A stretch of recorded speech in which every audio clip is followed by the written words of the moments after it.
எல்லாரும் நமஸ்காரம். இன்னைக்கு மகாபாரதம் எபிசோட் 90. 90ல் என்னன்னா, சண்டைக்கு எல்லாம் ரெடி ஆகிடுறா, தயாராகிடுறா. எல்லாம் 2 பேரும் 2 சைடில் போகிற நிறுத்தி முதல்ல ஒரு ரிஹர்சல் பார்க்குறதுன்னு பார்ப்போம். ஆனால் முன்னாடி நிறுத்தி என்ன எப்படி சண்டை வரும் எல்லாம் பார்க்குறா.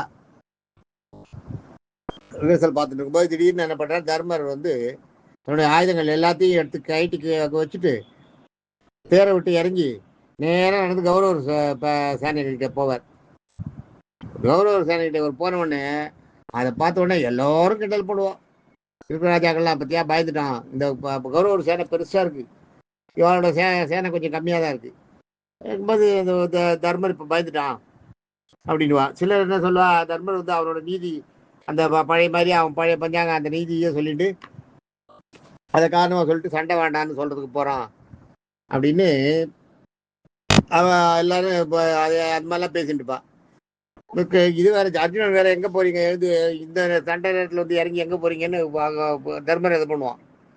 தர்மரை வந்து மடக்கி கேட்பான். கேட்கும்போது அவர் ஒன்றுமே சொல்ல மாட்டார். அவருக்கு ஃபுல்லாக எழுதங்கள்லாம் மனசெல்லாம் சண்டையும் அதனால வரப்போகிற விபரீதம் என்ன நடக்க போகிறது இதே மைண்டில் இருக்கும். ஒரு தியானம் மாதிரி ஒரு இதில் போவார். அப்படியே மயக்கத்தில் போவார். நேராக அப்படியே போய் நேராக போய் பீஷ்மரை போய் காலை தொட்டு சேவிப்பார். பீஷ்மரை காலை தொட்டு சேவிச்சுட்டு, நீங்கள் தான் எங்களுக்கு பிதாமகர், பெரிய தாத்தா, இந்த சண்டையில் நாங்கள் வந்து ஜெயிக்கணும்னு எங்களுக்கு ஆசீர்வாதம் பண்ண கொள்வார்.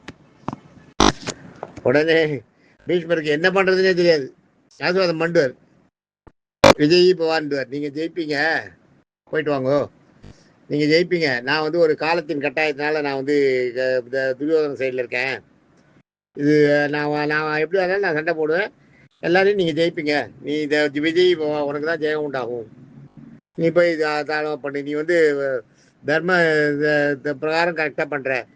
சண்டைக்கு முன்னாடி ஆச்சாரியனை வளர்க்குறதுன்றது ஒரு பழக்கம். பெரியவர்களையும் ஆச்சாரியனையும் வணங்கிட்டு தான் சண்டையை ஆரம்பிக்கணும். அதை பண்ணுறார் தர்மர்.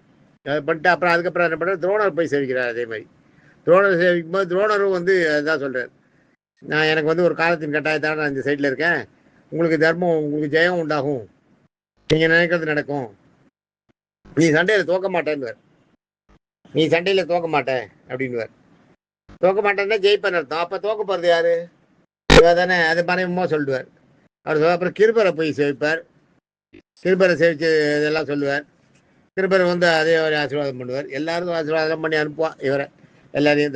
தர்மர் வந்துடுவார். தர்மர் வந்த அப்புறம் அந்த அங்கே வந்து நான் முதல்ல சொன்னேன் பாருங்க, ஜெயத்ரதன் ஒருத்தர் சொன்னேன் இல்லையா. ஜெயத்ரதன் வந்து இவனோட துரியோதனோட ஒரே திருதராஷ்டிரனுக்கு ஒரு பொண்ணு, அந்த பொண்ணோட ஒரே மாப்பிள்ளையும். இவன் என்ன பண்ணுறான், இவன் வந்து சரியில்லாதவன். ஜெயத்ரதன் வந்து ஒரு இது இல்லாதவன், பெண்ணாசை எல்லாம், அந்த மொத்த உருவம், கொடுமையோட மொத்த உருவம் ஆகும். அவன் என்ன பண்ணுறான், அந்த இவனை அவன் வந்து அவன் முதல்லையே என்ன பண்ணுவான், காட்டில் வந்து அந்த போவார் இல்லையா, காட்டில் அந்த காட்டில் இருக்கிறவளுக்கெல்லாம் யாதவர்களுக்கெல்லாம் என்ன குறைன்னு கேட்டு வரேன்ட்டு போயிட்டு அப்படியே கௌரவர்களை பார்த்துட்டு வரேன்ட்டு பாட்டு பார்த்துட்டு வரேன்ட்டு போவான். துரியோதனன் ஒரு தடவை போவான் நடுவில் வனவாசம் இருக்கும்போது. அவள் கஷ்டப்பட்டதை நான் பார்த்து சந்தோஷம் பண்ணணும் அப்படின்ட்டு போவான். துரியோதனன் போவான், சொல்லியிருக்கான் இல்லையா. அதை முதல்ல அந்த நேரத்தில் இந்த ஜெயத்ரதன் என்ன பண்ணுவான், இவரும் போவான். இவன் போயிருக்க என்ன பண்ணுவான், சும்மா இருக்க மாட்டாத. ஒரு தடவை பாஞ்சாலியை பார்த்துருவான். பாஞ்சாலியை பார்த்துட்டு அவளை என்னோட வாங்குவான். என்னோட நான் கூட்டின்னு போகிறேன்ட்டு அவளை வந்து நேசிப்பான், இவன் காதலிப்பான், அவளை விரும்புவான். அவள் வந்து காதில் அடிச்சுன்னு போவான். நான் வந்து இல்லை, நீ என்ன ஒழுங்கா, நீ 5 பேருக்கு போட்டாட்டி தானே நீ வான்னு தேவையில்லாத வார்த்தையெல்லாம் பேசுவான். பேசிட்டு அவளை கட்டி தேரில் கட்டி இந்த மயக்கத்தில் இழுத்துன்னு போயிடுவான். இது வந்து தெரிஞ்சிடுது. அர்ஜுனுக்கு தெரிஞ்ச உடனே போய் அவனை அடித்து அவனை கட்டி இழுத்துட்டு வந்து தேரில் சக்கரத்தில் கட்டி இழுத்துட்டு வந்துடுவான். ஆச்சாலியை போயிட்டு அவளை இழுத்துட்டு வந்துடுவான். அவ்வளோ சின்ன புத்தியாகும் அந்த அவன் ஜெயத்ரதன். இந்த ஜெயத்ரதன் தான் யார் எதுக்குறான், முதல்ல நான் சொன்னேன் பாருங்க, யார் ஒருத்தர் எதுக்குறான்னு சொன்னேன்ல. அதில் வந்து ஜெயத்ரதனை எதுக்கிறது வந்து யார் ஜெயத்ரதன் யாரும் இருக்கல, அது சாத்தியக்கு தான் இருக்கா. ஜெயத்ரதன் வந்து அது மாதிரி அந்த ஜெயத்ரதன் பன்றிக்கொடியோட அவனும் ஒரு பெரிய இவனாக இருக்கிறான் அங்கே. அவனும் ஒரு சேனாதிபதிக்கு உதவி, மெயின் சேனாதிபதி வந்து பீஷ்மர், அவருக்கு உதவியாக இருக்கிறதுல ஜெயத்ரதனும் ஒருத்தம் அவன் இருக்கிறான். அடுத்தது சாத்தியகின்னு சொன்னேன் இல்லையா, இந்த சாத்தியகி யாருன்னா, சாத்தியகின்றவன் வந்து ஆக்சுவலாக நாராயணி படையோட சேனாதிபதி. அதாவது கிருஷ்ணன் நம்பிச்சார் இல்லையா, கிருஷ்ணன் வந்து வேண்டிட்டப்ப நீ வந்து நாராயண படையோட தளபதி, நாராயண படை வேணுமா நான் வேணுமான்னு கேட்பார் இல்லையா, என்னோட படையெல்லாம் கூட்டு போன அனுப்புவார். அப்போ அந்த படையெல்லாம் போயிடும். அந்த படையெல்லாம் போகும்போது சாத்தியகி மட்டும் நான் போக மாட்டேன்னுவோம், நான் கிருஷ்ணன் கூட இருந்துருவேன், நான் இந்த சண்டைக்கு நான் வரமாட்டேன், நான் இருந்தால் பாண்டவர் கூட தான் சண்டை போடுவேன்னுவான். அவனும் ஒத்த நான் போனால் போட்டேன் பரவாயில்லட்டு அவனை விட்டு மீதி எல்லாரையும் கூட்டு போயிடுவான். அதில் வந்தவன் தான் சாத்தியகி. சாத்தியகி அவன் வந்து இதில் சேர்ந்தவன். அவன் வந்து அந்த கிருஷ்ணனோட அதே கிருஷ்ணி குலத்தை சேர்ந்தவன், கிருஷ்ணருக்கு வரவு, நாராயணி சேனையோட தளபதி அவன். அவனோட இயற்பெயர் வந்து யூதானன் பேர். சாத்தியகியோட பேர் வந்து சாத்தியகியோட பேர் வந்து யூதானன் பேர், யுய்தானன் பேர், யுய்தான் கூப்பிடுவா, யுய்தானோட பேர், யுய்தான் அவனோட பேர். பாண்டவர்களோட இதுல பாண்டவர்கள் கூட உயிரோட இருந்த சிலர்ல ஒரு சிலர்ல இவனை ஒருத்தம், இதெல்லாம் செத்து போயிடான். இவன் கடைசியில வந்து அந்த யாதவர்கள் கலகம் நடக்குது, அந்த கலகத்துல செத்து போயிடுறான்.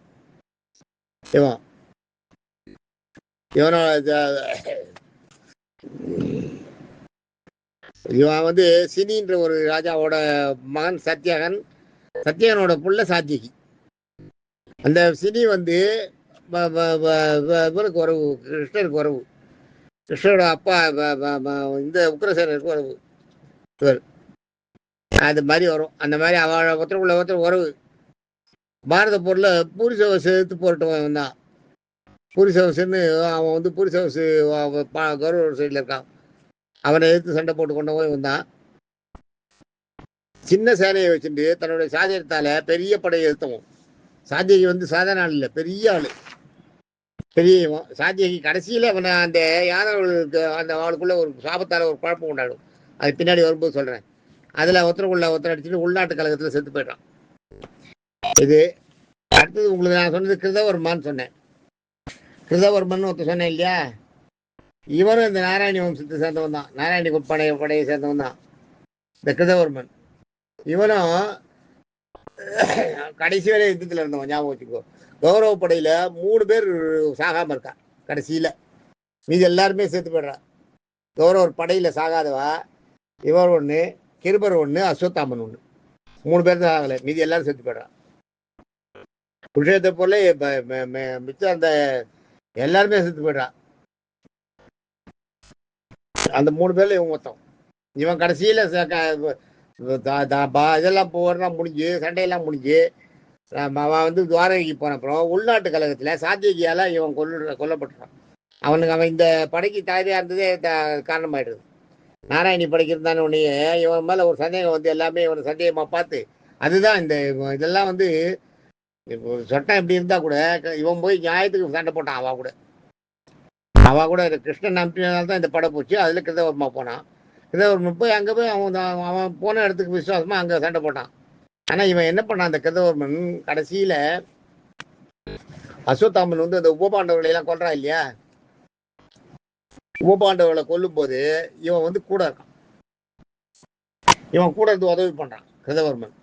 இவன் ஆக்சுவலா கிருஷ்ணரோட படையை சேர்ந்தவன். இவன் அங்க போன அப்புறம் எப்படி அவனுக்கு ஈல்ட் ஆயிட்டாரா என்னன்னு தெரியல.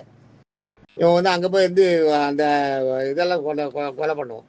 அது வந்து இவனுக்கு சாத்தியக்கு மனசுல இருந்தே இருக்கு. உபபாண்டவர்களை கொண்டது இவன் தான், இவன் கூட இருந்தான், இவன் கூட இருந்து தான் பண்ணியிருக்கான், இவன் போர்ல இவன் நியாயமா நடந்துக்கல, இவன் பண்டையில நிறைய தப்பு இருக்கு அப்படின்னு இவன் மேல ரொம்ப இதுல தான் இருக்கான். அவன் சாத்தியகி வந்து இவன் மேல கருவம் வச்சுட்டே இருப்பான். எப்பயுமே இந்த மாதிரி சண்டையில வந்து இன்னொரு சைட்ல போய் போட்டு வரவாள். இப்ப சாதாரணமாவே நம்ம நாட்டுல வேற நாட்டுல ஒரு ஆள் வந்து இங்க வந்துட்டான்னா அவனை சும்மா விடுறாள. வேற நாட்டுல இருந்து ஒருத்தன் வந்து நம்ம தவறி போய் நம்ம நாட்டுக்கு வந்துடுறான்னு வைங்க, அவனை இங்க படைக்கி அவனை இல்லாத கேள்வி எல்லாம் கேட்டு அவனை இது பண்ணி அது மாதிரிலாம் உண்டு. அது மாதிரி அவளுக்குள்ள அதே மாதிரி வெளிநாட்டுல மாட்டின்னுட்டு இங்க திரும்பி வந்தா பாருங்க, ஒரு அந்த பரமி சக்கரா கூட கொடுத்தாலே ஒருத்தருக்கு, ஒரு இந்த ஏர்ஃபோர்ஸ் ஒருத்தன், அவனை கூட என்ன பண்ணா, அவனை இந்தியாவில் சேர்த்துனால வழி அவனை எவ்வளோ செக் பண்ணா தெரியுமா? ஃபுல்லாக அவன் பாடி ஃபுல்லாக செக் பண்ணா, பாடியில் ஆப்ரேட் பண்ணி சில இதெல்லாம் வச்சுருவான், அந்த சிப்பெல்லாம் வச்சுருவான். வச்சுட்டா இவன் எங்கே போகிறான், என்ன பண்ணுறான், எந்தெந்த இடத்துக்கு போகிறான், என்ன இருக்காங்க எல்லாம் தெரியும். வீடியோ வேணா வீடியோ வரும், வாய்ஸ் இது வேணா வரும், நீ உங்களுக்கு ஜிபிஆர்எஸில் வரணுன்னா வரும், எல்லாமே வரும். இப்போ அதெல்லாம் நிறைய டெவலப் ஆயிருக்கு. அதெல்லாம் அந்த மாதிரிலாம் பண்ண முடியும். அது மாதிரி அவன் வந்து அந்த காலத்தில் அந்த சந்தேகம்லாம் இருந்தது. இவன் அங்கே போனதில் அவனை இது பண்ணிட்டானோன்னு ஒரு சந்தேகம் சாத்தியகி. ஆனால் சாத்தியகியோட சந்தேகம் வந்து நியாயமான சந்தேகம். என்னென்னா, கடைசியில் உபபாண்டவர்களை கொல்லும்போது இவன் தான் துணையாக இருக்கான். நியாயம் இல்லாத ராத்திரியில் புந்து அஸ்வத்தாமன் வெட்டுவான் எல்லாரையும். அது அப்போ அது வந்து பண்ணக்கூடாத விஷயம். அது உபபாண்டவர்களை தூங்கிட்டு இருக்கவாளை கொண்டுட்டு வருவான். அது நியாயம் இல்லை இல்லையா? ஒருத்தர் கவனம் இல்லாதப்ப அவனை வெட்டுறதுன்றது கூடாது இல்லையா? போர் தர்மத்தையெல்லாம் தாண்டி அப்பெல்லாம் போர் தர்மம்லாம் என்னன்றது கேள்விக்குறியாயிடும். போர் தர்மமே மாறிடும் சுத்தமாக. அந்த தர்ம பீஷ்மர் இருக்கிற வரைக்கும் தான் போர் தர்மம் இருக்கும். அதுக்கப்புறம் போர் தர்மமே இருக்காது. அந்த மாதிரி இதில் அது வந்து கிருதவர்மன்றது அந்த கௌரவ படையில் நாராயணி படையில் நாராயணி படை போய் கௌரவர்கிட்ட சேர்ந்தப்ப கௌரவ படையில் மிச்சம் பண்ண 3 பேரில் மொத்தம் கிருதவர்மன். அதுக்கப்புறம் உங்களுக்கு வேற என்ன யார் சொன்னேன், இன்னொருத்தர சொன்னேன், சாத்தியகி ஒன்று, கிருதவர்மன் ஒன்று, அடுத்தது வந்து பிரகத்பாலன் ஒருத்தன். பிரகத்பாலன்றவன் அவன் வந்து கோசல் நாட்டு ராஜா. அவன் இஷ்வாக் வம்சத்தில் வந்தவன், ராமரோட வம்சம். அவன் வந்து 13ஆம் அவன் கௌரவர்கள் பக்கம் இருக்கான். கௌரவர்கள் பக்கம் இருந்து 13ஆவது நாள் யுத்தம் வருது இல்லையா? யுத்தத்தை போது அபிமன்யுவால் கொல்லப்பட்டான். பெரிய ராஜா அவன். பிரகத்பாலன் வந்து சாதாரண ஆள் இல்லை, சக்கரவர்த்தி எல்லாத்தையும். அதான் இதான் ஆண்டவன்னா பார்த்துங்களேன், அயோத்தியா ஆண்டவன், இஷ்வாக் வம்சத்தை சேர்ந்தவன். அவன் வந்து ராமரோட வழியில் வந்தவன், பெரிய ராஜா. கோசல் நாடு, அவனோட நாடு வந்து கோசல் நாடு, இஷ்வாக் வம்சத்தை சேர்ந்தவன். 13ஆவது நாள் போல அபிமன்யு கொண்டுடுறான் அவனோட இது செய்திகள் சரியா இல்லை, அவங்க கூட சண்டைக்கு நேருக்கு நேர் சண்டை போட்டு கொண்டுடுறான் அபிமன்யு. அந்த மாதிரி இருக்கு. அது மாதிரி அவள் வந்து அவன் பண்ணுவா, போகிறா, அங்கே போய் அவள் கேட்டுறா, அவள் அப்படின்ட்டு அப்புறம் வந்து வந்துடுறான். இந்த எல்லார்ட்டையும் ஆசீர்வாதம் வாங்கிட்டு வந்துடுறார். ஆசீர்வாதம் வந்து அவள் பண்ண உடனேயே அங்கே வந்து துரியோதனுக்கு எரியும். எவ்வளோ சொன்னானே, கர்ணன் சொன்னானே, அதை கேட்காம நம்ம பண்ணுமே, பீஷ்மரை பண்ணுமே. பீஷ்மர் வந்து இப்போ வந்து தர்மரை போய் விஜய் பவான்றாரு. தர்மர் மேலே பீஷ்மர் மேலே சந்தேகம் வந்துடும். சந்தேகம் வந்துட்டு பீஷ்மரை வாட்ச் பண்ணுறதுக்கு ஆள்லாம் போடுவான். அவன் பீஷ்மர் என்ன பண்ணுறாரு பாருங்கிறதுக்கு சகசியமாக ஆள்லாம் தூதெல்லாம் போட்டுப்போம். அது பீஷ்மருக்கு தெரியும். பீஷ்மருக்கு தெரிஞ்சா கூட பீஷ்மர் என்ன பண்ணுவார், அவர் நியாயத்துக்கு தான் சண்டை போடுவார். அவர் யாராவது பார்க்கலன்றது இல்லை. அவர் எந்த கட்சியில் இருக்காலும் அஸ்தினாபுரத்து அவையை காப்பாற்றணும், அஸ்தினாபுரத்து அந்த அரசை காப்பாற்றணும்னா அதுக்காக பண்ணுவார். அவர் எவ்வளவோ பண்ணிட்டு இருப்பார். அந்த மாதிரி பீஷ்மர் அது மாதிரி இருக்கார். பீஷ்மர் வந்து சண்டைக்கு வர்றார். பீஷ்மரை தான் சேனாதிபதி வைக்கிறான். பீஷ்மர் வந்து தர்மருக்கு விஜய் பவான் சொன்னது அவருக்கு பிடிக்கல. பீஷ்மர், துரோணர் எல்லாரையும் கண்டுபிடிச்சிட்டான் துரியோதனன். நீங்கள் எப்படி விஜய் பவான் எப்படி சொல்லுவீங்க? அவருக்கு ஜெயம் உண்டாகட்டும், உனக்கு தோல்வி வராதுன்னா என்ன அர்த்தம்? அப்போ தோக்க போகிறது யாரு? நீங்கள் தாங்கிற படையை நீங்களே தோக்குறதுன்னு சொல்லிட்டீங்கன்னா என்ன அர்த்தம்? நீங்கள் ஏதாவது உள்குத்து ஊத்துறீங்களா, ஏதாவது பண்ணுறீங்களா என்னன்னு கண்டுபிடிக்காப்பான். நீங்கள் ஏதாவது உள்ளுக்குள்ளேயே உழவு பார்க்குறீங்களா? நீங்கள் வந்து பாண்டவங்களுக்கு விசுவாசமாக இருக்கீங்களே சொல்கிறீங்களேன்னு. தர்மர் பீஷ்மர் என்ன சொல்கிறார், அவன் வந்து தர்மன், அவன் தர்மஞ்சா எப்படி போர் புரிகிறவன். அவன் வந்து அவன் கரெக்டாக வந்து பெரியவாக்கிட்ட ஆசீர்வாதம் வாங்கணும்ட்டு வந்திருக்கான். அவனோட குரு கிட்ட ஆசீர்வாதம் வாங்கியிருக்கான். இதெல்லாம் எப்படி இது பண்ண முடியும்? குரு ஆசீர்வாதம் வந்து நீ ஜெயிக்க மாட்டேன்னு சொல்ல முடியுமா? ஆசீர்வாதம் பண்ண முடியுமான்னு பீமர் அவர்கிட்ட வாதாடுவார் துரியோதன கிட்ட. அதெல்லாம் துரியோதனை ஏற்றுக்க மாட்டான். நீங்கள் பேசாமல் இருக்க வேண்டியது தானே, நீங்கள் எதுக்கு ஆசீர்வாதம் பண்ணீங்க, அவங்ககிட்ட ஏன் பேசுறீங்க? அவங்ககிட்ட பேசுனீங்கன்னா உங்களுக்கு வந்து உங்களோட இது குறைஞ்சி போய்டும் இல்லை, சண்டை போடுற அந்த வேகம் குறைஞ்சி போய்டும் இல்லை அப்படின்னுவோம். அவர் ஒன்றுமே பண்ண முடியாது. பீஷ்மர் முடிப்பார். ஆனால் வந்து கேட்குற வேலையை அவர் எப்படி ஆசீர்வாதம் வந்து கேட்குறது வந்து பாண்டவர்கள் இவர்கிட்ட பீஷ்மர் தாத்தான்னு அவர் கூடயே வளர்ந்தவன். அவன் வந்து ஆசீர்வாதம் கேட்கும்போது இவர் என்னன்னு சொல்ல முடியும்? இவர் கொடுத்த ஆசீர்வாதம் கொடுத்ததே இவருக்கு தப்பாயிடுது. துரியோதனுக்கு வந்து சந்தேகம் வந்துடுது. இப்போ கர்ணன் அப்பயே சொன்னான், இந்த கிழவனை நம்பாதன்னு எவ்வளோ சொன்னான், நம்ம கேட்கல. நம்ம கேட்காத இவரை நம்பி பழைய சண்டைக்கு எல்லாரையும் இது பண்ணிட்டோம், என்ன பண்ண போறாது தெரியலையே அப்படின்னு ரொம்ப முடிச்சுட்டு இருப்பான். இது இந்த நிலைமையில் இவர் தர்மருக்கு வந்து இவர் ஆசீர்வாதம் பண்ண உடனே நீ தோக்க மாட்டேன்னு ஆசீர்வாதம் பண்ண உடனே இவனுக்கு கோபம் வந்துடுது துரியோதனுக்கு. அப்பயே போய் கேட்பான், நீ எப்படி அது மாதிரி ஆசீர்வாதம் பண்ணுவ? இப்போ சண்டை ஆரம்பிக்கிறதுக்கு முன்னாடியே, சண்டையெல்லாம் இல்லை, சண்டை இனிமே தான் ஆரம்பிக்கணும். சண்டைக்கு முன்னாடியே படையை செட் பண்ணும்போதே முதல்ல போய் ஆசீர்வாதம் வாங்கும்போதே இந்த மாதிரி சண்டை அவளுக்குள்ள ஒரு உள் குழப்பமாயிடும். அந்த மாதிரி ஒரு இது உண்டாருது. அப்பயும் போய் அவர் ஆசீர்வாதம் வாங்கிட்டு வந்துடுறார். வாங்கிட்டு வந்தவொடனே இங்கே வந்து மறுபடியும் வந்துடுறார். வந்தவொடனே கிருஷ்ணன் வந்து நீ நல்லது பண்ண, நீ கரெக்டாக யுத்த நெறிமுறைகளை அவர் கரெக்டாக ஃபாலோ பண்ணார். யுத்த நெறிமுறைகள் அது இருக்குது. பெரியவாகிட்ட ஆசீர்வாதம் வாங்கணும். கல்யாணத்துக்கு இதுக்கு முன்னாடி, சண்டை போடுறதுக்கு முன்னாடி, எந்த ஒரு நல்ல காரியத்தையோ கெட்ட காரியத்தையோ செய்ய ஆரம்பிக்கிறதுக்கு முன்னாடி பெரியவாளோட ஆசீர்வாதம் இருக்கணும். அவளோட பரிபூர்ண ஆசீர்வாதம் இருந்தால் தான் அது நல்லபடியாக முடியும். அவள் ஆசீர்வாதமும் பண்ணிடுறா. அவள் ஆசீர்வாதம் பண்ணதுதான் இவனுக்கு பிடிக்கல. இவனுக்கு வந்து அவள் ஆசீர்வாதம் பண்ணது தப்பாயிடுது துரியோதனுக்கு. துரியோதனை வந்து அதை தப்பாக இட போட்டான். அதுக்கப்புறம் என்ன பண்ணுறார், பீஷ்மர் வந்து துரியோதனை இது மாதிரி பேசின உடனே, சரி நம்ம இந்த இது சரியாக வராது, நம்ம சண்டையை போட்டு நம்ம நேரத்தை நம்ம சண்டையில் கவனத்தை செலுத்துகிறான் படத்தலைவர் இல்லைன்னு துரியோதனை பாட்டு திட்டிகிட்டே இருப்பான். இவர் பாட்டு இவர் மாதிரி மீதி வேலையெல்லாம் பார்த்துட்டு இருப்பார். எல்லாரையும் இது பண்ணுறது, எல்லாரையும் ஒன்று சேர்க்கறது, எல்லாரையும் உத்வேகப்படுத்துறது. அவள் வேலையை யாரும் அதுக்கு பயப்படாதீங்க, நான் இருக்கேன், நான் முன்னாடி இருக்கேன், என்னை தாண்டி எல்லாம் யாரும் ஒன்றும் பண்ண முடியாது, உங்களை நீங்கள் தைரியமாக சண்டை போடுங்கன்னு அவளையெல்லாம் என்ன பலப்படுத்தி பீஷ்மர் அனுப்புகிறார். அவளையெல்லாம் பலப்படுத்தி அனுப்புகிறார். என்ன இவர் வந்து தர்மர் வந்து ஆசீர்வாதம் வாங்கிட்டு வந்துடுறார். வாங்கிட்டு வந்த உடனே ஏற்ற உடனே தன்னோட வேலையை ஏறி தன்னோட படையை பார்க்குறார். தன்னோட படை அவரோட பாண்டவர் கௌரவர்கள் படையை விட சின்னதாக இருக்குது. 7 அக்ரோனி தான் வாழ்து. அவன் வந்து 11 அக்ரோனி. 11 அக்ரோனி சேனைன்றது பெரிய சேனை இல்லையா? இதை விட 4 பங்கு, கிட்டத்தட்ட பாதி அதிகமாக இருக்கு இல்லையா? கிட்டத்தட்ட பாதியோட மேலேயே அதிகமாக இருக்குது. 100%க்கு 150% வித்தியாசம் இருக்குல்ல, தெரியுது. ஆனால் சாத்தியகி இருக்கா இல்லையா? சாத்தியகி இருக்கும்போது இவளுக்கு பயமே கிடையாது. சாத்தியகி என்னென்னா, எவ்வளவு கம்மியாக கொடுத்தாலும் அதை வந்து அதுக்கேற்ற மாதிரி ஒரு வியூகத்தை வச்சு அந்த படையை எப்படி எதுக்கிறதுன்றதுக்கு பிளான் பண்ணி கொடுத்துருவான். அதை நீங்கள் முதல் நாளே சாத்தியகி பண்ணிட்டான். ஊசி முக யுகம்னு அந்த வியூகத்தை இது பண்ணிடுறான்.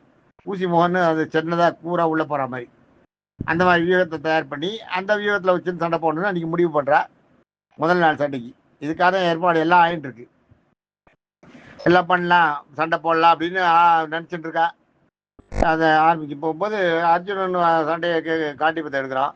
காண்டிபத்தை எடுத்துட்டு அப்படியே படையை ஒரு தடவை சுற்றி பார்க்குறான். பார்த்தா அந்த பக்கம் தாத்தா, இந்த பக்கம் பார்த்தா தன்னோட ஆச்சாரியனோட மச்சன் இது கிருபர் குலகுரு. ஆச்சாரியன்லாம் நமக்கு சின்ன குழந்தை, தாத்தா நம்மளுக்கு எடுத்து பால் கொடுத்து நம்மளை வளர்த்தவர், குழந்தையா இருந்தவர். இவாளையெல்லாம் நம்ம கொண்டுட்டு இப்படி ஒரு ராஜ்யம் நம்மளுக்கு வேணுமான்னு இவனுக்கு தோணும் அர்ஜுனுக்கு. இந்த மாதிரி திடீர்னு அவனுக்கு மனசு மாறும். மனசு வந்து அளவாயோ அவனால் ஒருமிச்சு நிற்க முடியாது. கைகாலெல்லாம் அப்படியே தளதளன்னு ஆகிடும். தடுமாறி கீழே விடுறதுக்கு போவான். அது மாதிரி ஆகிடும். அப்படியே உட்காந்துருவான். வில்லெல்லாம் அப்படியே ஓரமாக வச்சுட்டு அந்த பக்கமாக வச்சுட்டு அப்படியே உட்காந்துருவான். உட்காந்துட்டு கிருஷ்ணன் கிட்ட சொல்லுவான், இந்த சண்டை தேவையா?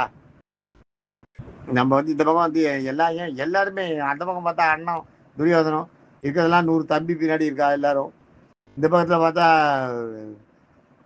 ஆச்சாரியன் இருக்கார். அந்த பக்கத்தில் பார்த்தா எங்கள் தாத்தா இருக்கார். இவாளையெல்லாம் எதிர்த்து நான் வந்து ஒரு சண்டையை போட்டு அதில் ஜெயிச்சு நான் யாருக்கு என்ன கொடுக்க போகிறேன்? இவாளையெல்லாம் ஜெயிச்சுட்டு நான் என்ன பண்ண போகிறேன்? இது எப்படி இந்த சண்டையை நான் இது பண்ணுறது? எனக்கு எப்படி பண்ணுவேன்னு தெரியலையே, எனக்கு மனசு கடந்து பேதலிக்கிறதே அப்படின்னு கிருஷ்ணன் கிட்ட சொல்லுவான். கிருஷ்ணன் கிட்ட சொன்ன உடனே கிருஷ்ணன் என்ன பண்ணுவார், அப்போதான் பகவத்கீதை போதிக்கிறேன். பகவத்கீதை வந்து எத்தனையோ மொழிகளில் எப்படி எப்படியோ வந்துருக்கு. பகவத்கீதையை ரொம்ப சுருக்கமாக தான் நம்ம சொல்லணும். அப்போதான் நம்ம இந்த கதையை கொண்டு போக முடியும். பகவத்கீதை சொல்றேன்னா பகவத்கீதையை 18 நாள் உபன்யாசம் பண்ணவாளா இருக்கா. கிருஷ்ணன்கிட்ட வந்து தர்மன் அர்ஜுனன் கேட்குற சந்தேகங்கள் தான், அந்த சந்தேகங்கள் தான் பகவத்கீதை.